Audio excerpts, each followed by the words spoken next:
علی رسولہ الکریم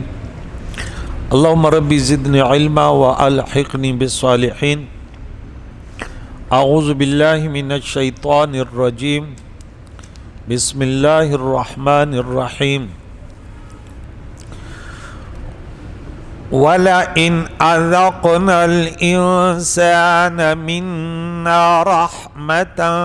ثُمَّ نَزَعْنَاهَا مِنْهُ إِنَّهُ لَيَئُوسٌ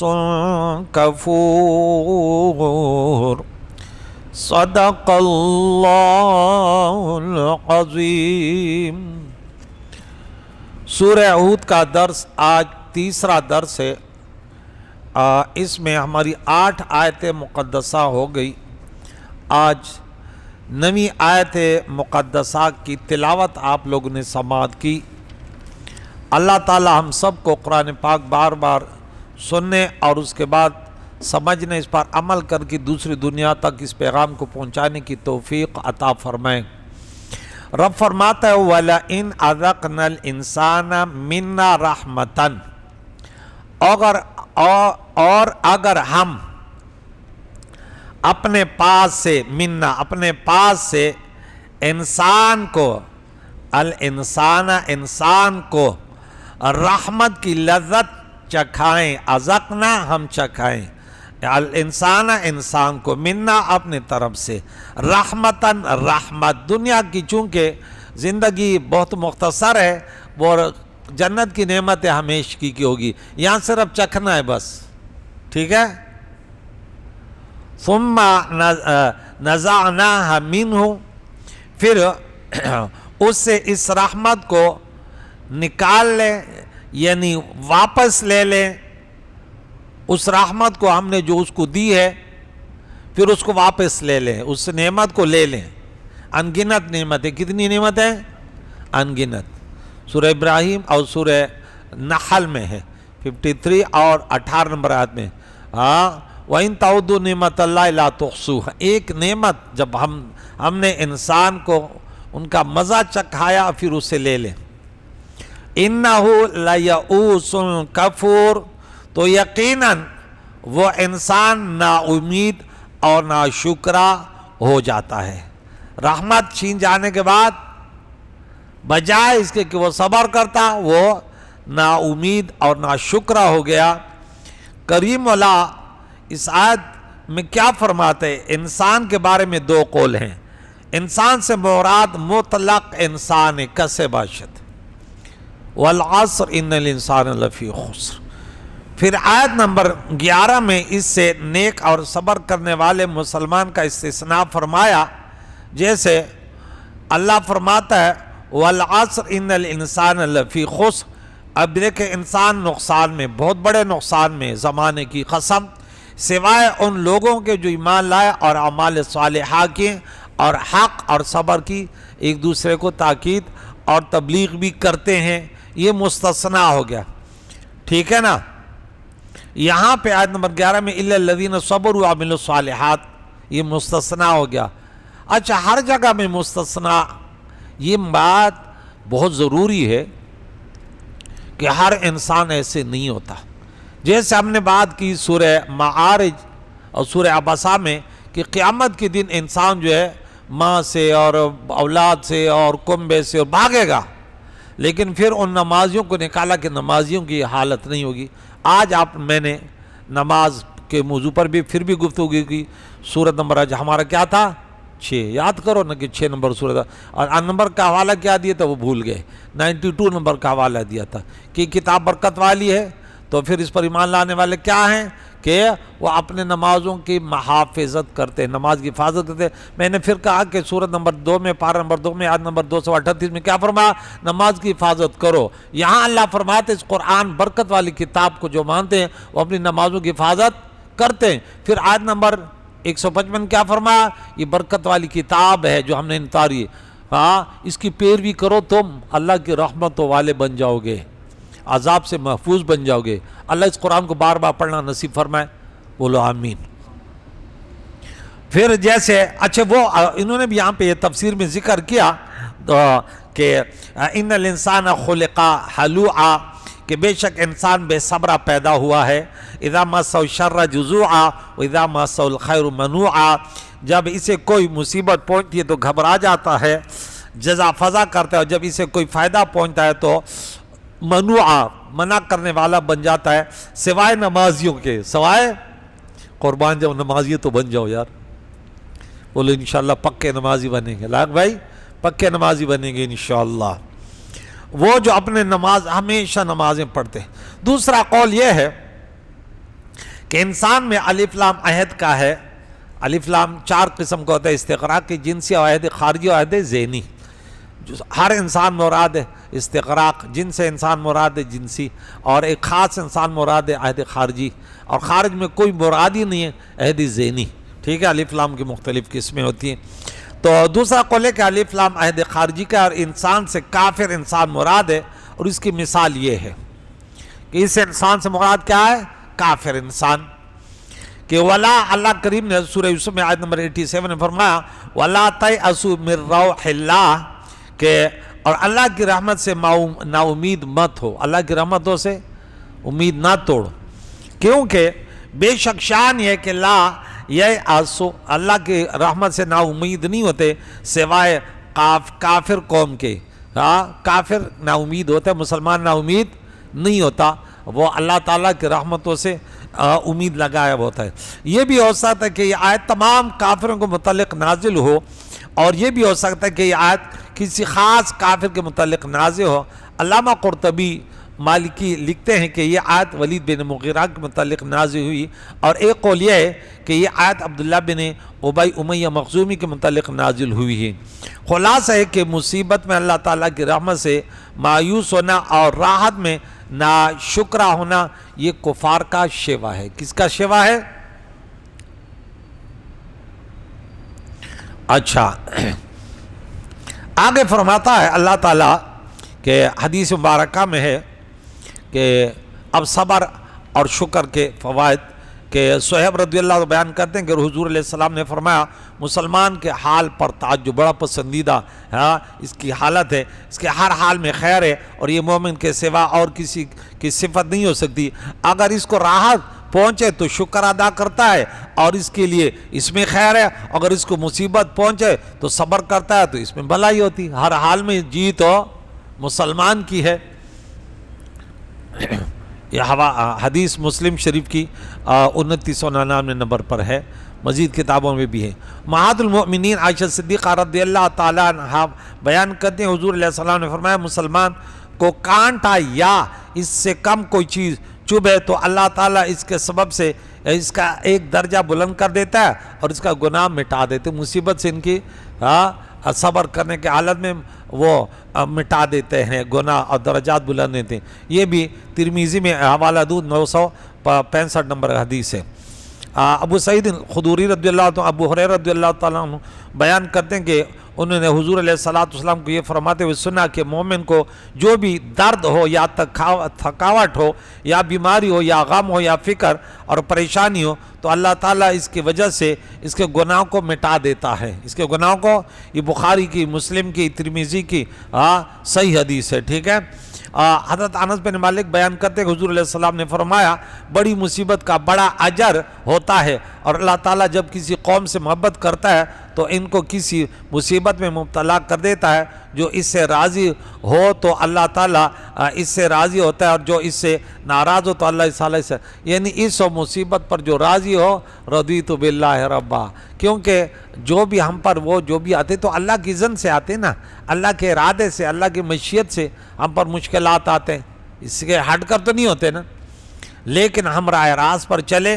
اور اس پر راضی رہیں، غربت ہو، تنگ دستی ہو، بیماری ہو، یا اللہ استقامت عطا فرما، اگر دعا بھی کرے کہ اللہ اس کو دور فرما، لیکن یہ کرے کہ اللہ اس سے میں تیری رضا ہے، ہم سے ویسے راضی ہو جا، حالت صحت میں زندگی دے، عقل مند بن جائے انسان۔ ابو ہریرہ رضی اللہ تعالیٰ عنہ بیان کرتے ہیں کہ مومن اور مومنہ پر اس کی جان میں، اس کے اولاد میں اور اس کے مال میں مصائب نازل ہوتے رہتے ہیں، حتیٰ کہ وہ اس حال میں اللہ تعالیٰ سے ملاقات کرتے ہیں کہ ان کے اوپر کوئی گناہ نہیں ہوتا۔ یہ بھی صحاح کی حدیث ہے۔ جابر رضی اللہ بیان کرتے حضور علیہ السلام نے فرمایا قیامت کے دن جب مصائب میں مبتلا ہونے والوں کو ثواب اجر دیا جائے گا، ہاں تو آرام اور آسائش میں رہنے والے کہیں گے کاش دنیا میں ان کے کھالوں کو کینچی سے کاٹ دیا جاتا تو آج انہیں بھی یہ انعامات ملتے۔ ترمذی وغیرہ کی حدیث ہے۔ تو آگے مزید اللہ فرماتا ہے وَلَئِنْ أَذَقْنَاهُ نَعْمَاءَ، اگر ہم اس مصیبت کے پہنچنے کے بعد آسائش کا ذائقہ چکھائیں، نعمت عطا کریں، بعد ضراء، تکلیف ہر ضرر کے بعد، مست ہو جو اس کو پہنچی تھی وہ ضرر تکلیف، لَيَقُولَنَّ، تو ضرور یہ انسان کہتا ہے، یہ کامل انسان کی علامت نہیں ہے، ذَهَبَ السَّيِّئَاتُ عَنِّي، میرے مصائب میرے علام دور ہو گئے، اِنَّهُ لَفَرِحٌ فَخُورٌ، بے شک وہ اترانے والا، شیخی مارنے والا، تکبر کرنے والا بن جاتا ہے۔ کہتے ایسے ہوتا رہتا ہے۔ اب لیکن یہ کافروں غیروں کی بات ہو رہی تھی، اِلَّا الَّذِينَ صَبَرُوا، سوائے ان لوگوں کے مسلمانوں کے۔ بہرحال قرآن کا طرز بیان تھا کہ سب اس کے لپیٹ میں آ گئے، یہاں اِلَّا الَّذِينَ آمَنُوا نہیں کہا، صبر کرنے والے اور اعمال صالحہ کرنے والے، اولئک لہم مغفرۃ و اجر کبیر، ان کے لیے مغفرت ہے اور بہت بڑا اجر ہے، ان کے لیے کیا ہے؟ بڑا عظیم اجر ہے۔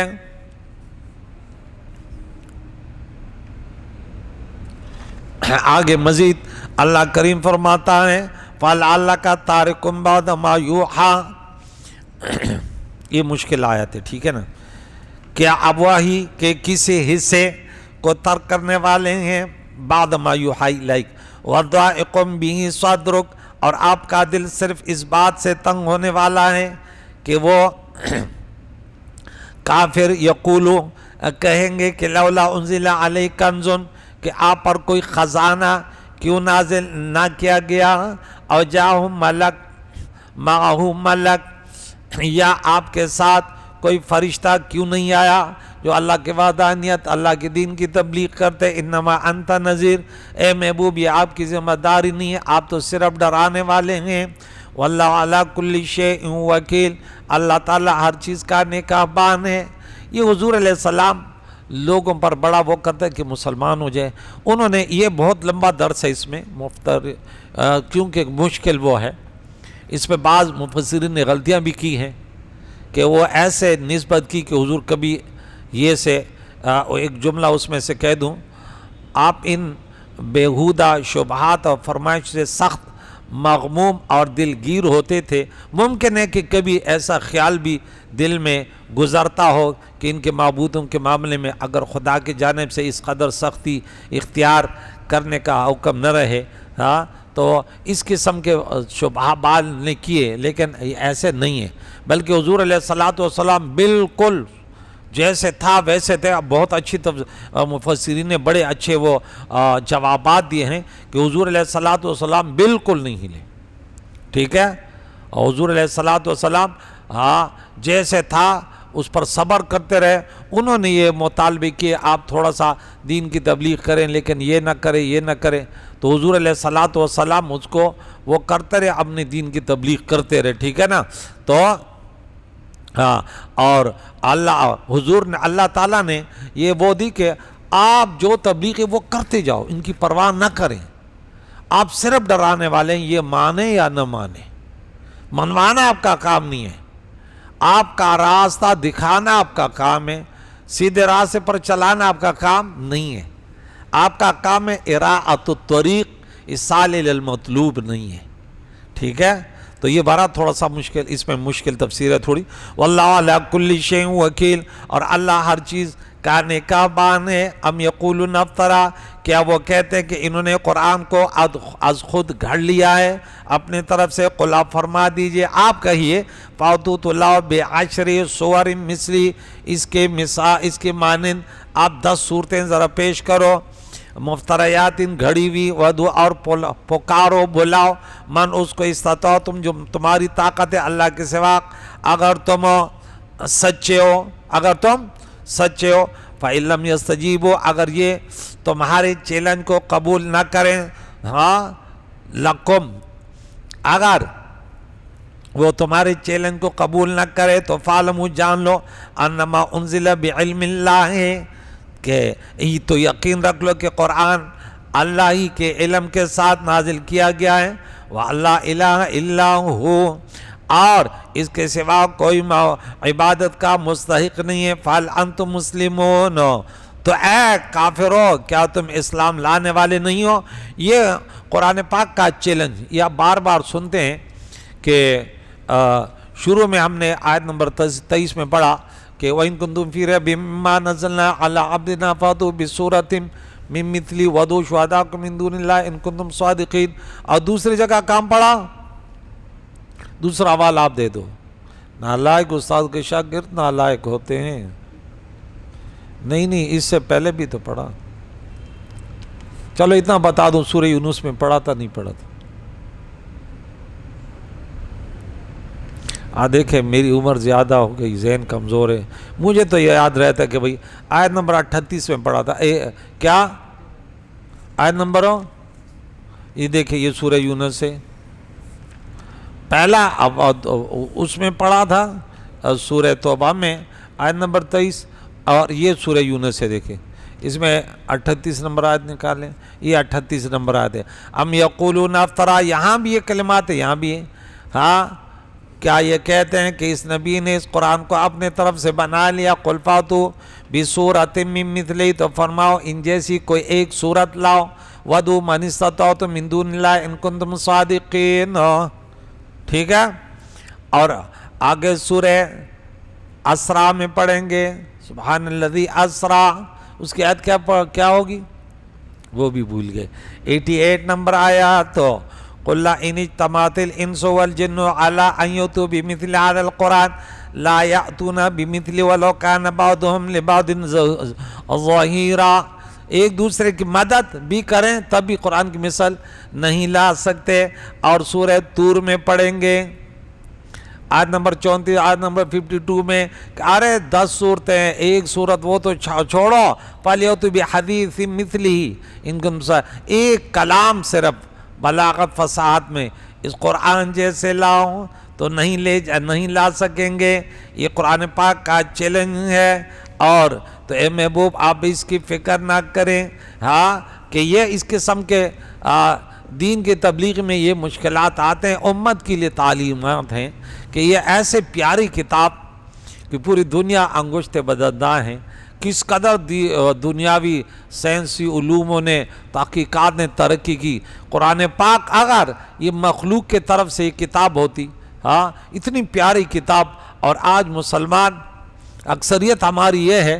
کہ ہم اردو رسالوں کو، اور اکثریت ہماری بعض اوقات ہمیں کافی مشکلاتوں کا سامنا کرنا پڑتا ہے۔ سوشل میڈیا پر ایک بات ہوتی ہے کہ بعض علماء یہ کہتے ہیں کہ اللہ کا کلام بڑا مشکل ہے نا، اب اس کا ایک انداز بولنے کا یا ہمیں سمجھ نہیں ہے یا ان کو سمجھ نہیں ہے کہ آپ کہتے ہیں مشکل کتاب ہے تو اس پر آیت آپ پیش نہیں کر سکتے، ادھر ادھر کی باتیں کرتے ہیں۔ اور جب وہ کہتے ہیں کہ بھئی قرآن آسان کتاب ہے، حالانکہ آسان کتاب سے وہ ایک غلط معنی لیتے ہیں، وہ اپنی جگہ، لیکن اپنی جگہ تو وہ 4 آیتیں فوراً سورہ قمر کی پیش کر لیتے ہیں، یس وہ فوراً کہہ دیتے کہ دیکھ ہم نے قرآن، تو آپ بھی کہتے ہیں اللہ کا کلام آسان ہے، کم از کم جو جمعے پڑھاتے ہیں جو خطیب ہیں وہ تو پڑھے نا، کیونکہ وہ بھی کہتے ہیں نہیں، یعنی میں نے ایسے علماء کو دیکھا کہ وہ ایک آیت کا ترجمہ بھی انہیں بس نہیں آتا، وہ کہتے نہیں ایسے آپ کو بولے تو کون ہے آیت کا ترجمہ پڑھے، گمراہ، ایسے آپ کو ڈرائیں گے جیسے بجلی ہے، بس آپ نے اس کو قرآن پاک کو پڑھا نہیں اور آپ بھٹک نہیں گئے، تو وہ ان کا ایک غلط طرز بیان ہے، ایسے نہیں ہوتا۔ اللہ کے کلام کو بار بار سننا، اور ہر مسجد میں ایک عالم دین کو تو بیٹھاؤ نا، ہمارا سب سے اچھا عالم دین ہے جو زیادہ لطیفے سنائے اور زیادہ سبحان اللہ کی تقریر کرے، بڑے ایسے کہانیاں سناتے ہیں۔ رات میں نے کہا نا کہ اب رمضان میں بھی خلاصے وہ سناتے ہیں جن کو سورہ فاتحہ کا ترجمہ بھی نہیں ہے، وہ کہتے ہیں ہم تو خلاصہ سنا رہے ہیں قرآن پاک کا۔ میں نے بولا سبحان اللہ، پھر تو بات بن گئی، ہاں خراڑے یا عوام شی قاران حکمران شی عمل بوران شی، ہاں خراڑا ایک پرندہ ہوتا ہے میٹیالے کلر کا ہوتا ہے، بولے اگر یہ عوام بن جائے کبھی اس کے حکمران بن جائے تو بس کھا لیں گے، بات ختم ہو جائے گی۔ جاہل ممبر اوپر بیٹھے اور بس صرف یہی یہاں کے حد تک رٹا لگا رہے کہ قرآن پاک کے قریب نہ ہو. بھائی آپ درود شروع کریں, لوگوں کا ذہن بنائیں کہ سالوں سالوں سنیں, وہ سمجھ جائیں گے یہ اللہ کا کلام یہ ذہن میں اتر جاتا ہے, لیکن ایک دن میں نہیں ہے, جمعے کے دن میں نہیں ہے. ہاں میں تو حیران ہوں, سوشل میڈیا پر آتے ہیں یہ رمضان میں اتوار کے دن درس سے قرآن ہوگا اور فلاں. ارے بھائی یہ قرآن پاک یہ اتواروں کا نہیں, لوگوں کا ذہن بنائے, ان کو طلباء بنائے, سوشل میڈیا پر روزانہ صبح شام ایک ایک آیت پڑھاؤ یار, پھر اس کی تفسیر بتاؤ, وہ ذہن خود بخود کھل جاتے ہیں یار. ہاں آپ ہفتے میں اور فلاں تو وہ یقیناً یہ ایسے کلام نہیں ہے کہ ان کے لیے وہ وقت نہ دیں اور کہتے ہیں کہ بس میں نے ترجمے والا قرآن پاک لیا ہوا ہے, میں اس سے سمجھ جاؤں گا, تو یہ یقیناً بے وقوفی ہے. تو میں بھی کہتا ہوں کہ یہ ایسی کتاب نہیں ہے. اب وہ چھوڑیں, قرآن پاک تو ایک وہ کتاب ہے کہ اس میں دنیا کے علوم ہے. کوئی بھی دنیا والوں نے ایک فزکس کی کتاب ہو, بایولوجی کو کوئی بھی کتاب ہو, تو کیا اس کا اردو ترجمے سے وہ سمجھ آئے گا؟ دنیا کا کوئی بھی کتاب ہو, وہ میڈیکل کی کوئی کتاب ہو, کوئی ایسے ڈاکٹر بنا, ایسے کوئی انجینئر بنا, جب اس کے لیے استاذ کی ضرورت ہے, وقت کی ضرورت ہے, کچھ اس کے لیے پڑھنا, تو یہ بھی اللہ کا کلام ہے. اس کے صرف لفظی معنی مراد نہیں ہے کہ عبارت و نص پڑھ لیا اب ختم ہو گیا. اس میں احادیث مبارکہ کے روشنی میں بھی ٹھیک ہے, اور پھر فقہ کی صورت میں اس قرآن پاک کو پڑھنا ضروری ہے کہ انہوں نے بڑی محنت کی ہے. اللہ کریم سے دعا ہے قرآن مجید فرقان حمید کے تعلیمات سے ماہ رمضان کی برکت سے امت مسلمہ کو بہرمند فرمائے. ہمارے بیماروں کو اللہ شفا دے, بے روزگاروں کو رزق حلال, محرومینوں کی مغفرت, زندوں کو دین اسلام پر جینا اسی پر موت نصیب فرما. وصلی اللہ تعالی محمد و صحبہ اجمعین برحمتک یا ارحم